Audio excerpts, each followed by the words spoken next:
Hi, I'm Kristin Szettella. I teach 8th grade ELA at the South Lawrence East Middle School. And welcome to Storytime. Today we're going to read a nonfiction article about 9/11. 9/11, an eyewitness account by Suzanne McCabe. Suzanne McCabe is a writer and an editor for Junior Scholastic magazine in New York City. In the early morning of 9/11, 2001, Suzanne was on a ferry headed to work. It was during her commute that the attack on the World Trade Center occurred. In this eyewitness account of the 9/11 tragedy, you'll see why this horrible event was even more painful for her. As you can see, the ferry captain said over his bullhorn, a plane has crashed into the World Trade Center. It was 8:48 and our commuter boat had just left Atlantic Highlands, New Jersey for New York City. It was the kind of morning pilots call severe clear. We could see the skyscrapers of lower Manhattan still 40 minutes away with aching clarity. Like everyone else, I watched in horror as smoke spewed from the upper floors of the North Tower. Metal strips that had encased the building began to unfurl like cans of tuna fish. Then it dawned on me. My brother, Michael, was somewhere inside that 110-story building. A week earlier, Mike had joined one of his best friends, Mike Tucker, or Tuck, at Cantor Fitzgerald, an international brokerage firm. Before that, Mike had worked at Prudential Bocce for 18 years. Mike and Tuck traded over-the-counter stocks and rode the same boat each morning. They were always at their desks by 7:30. I knew they would be in their office, I just didn't know what floor it was on. I tried to reach Mike, then his wife Lynn, then my brother Nick. No answer anywhere. Just as I looked up, a second plane sliced through the upper floors of the South Tower. Everyone gasped. That ruthless smack knocked the wind out of all of us.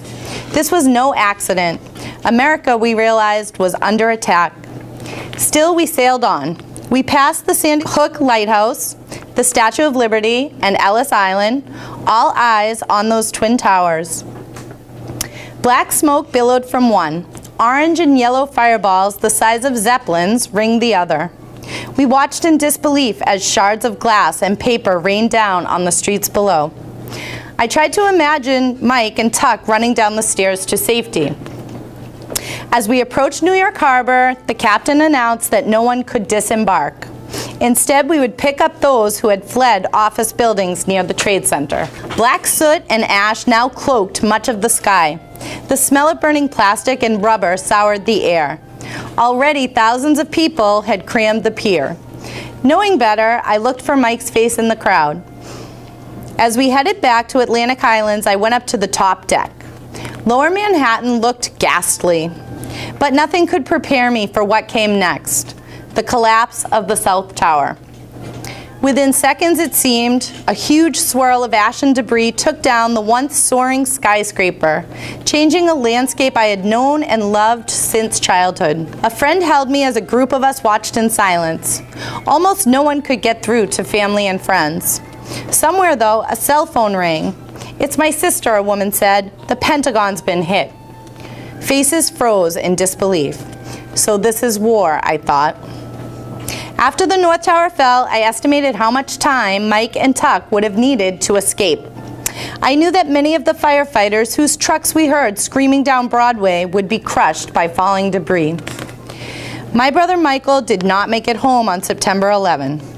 Within 48 hours, his body was pulled from a mound of twisted steel, metal, and concrete. He and Tuck had been on the 104th floor of the North Tower, too high up to be saved. The world lost two great guys on September 11. They were loving husbands and fathers, brothers and sons, and two of the most talented traders on Wall Street. My brother Mike was a loyal friend and superb basketball player. In the span of an hour or so, maybe less, the world lost thousands of other greats. Many were traders like Mike and Tuck. Others were firefighters, police officers, and chaplains. Still others were violinists, chefs, and photographers, scholars, skiers, thinkers, and dreamers. When the terrorists sliced off the top floors of the Twin Towers, they took some of the best and brightest. They left thousands of children without a dad or a mom. They broke our hearts, but not our spirits. You just heard an eyewitness account of the attacks in New York on September 11th, 2001. Thank you.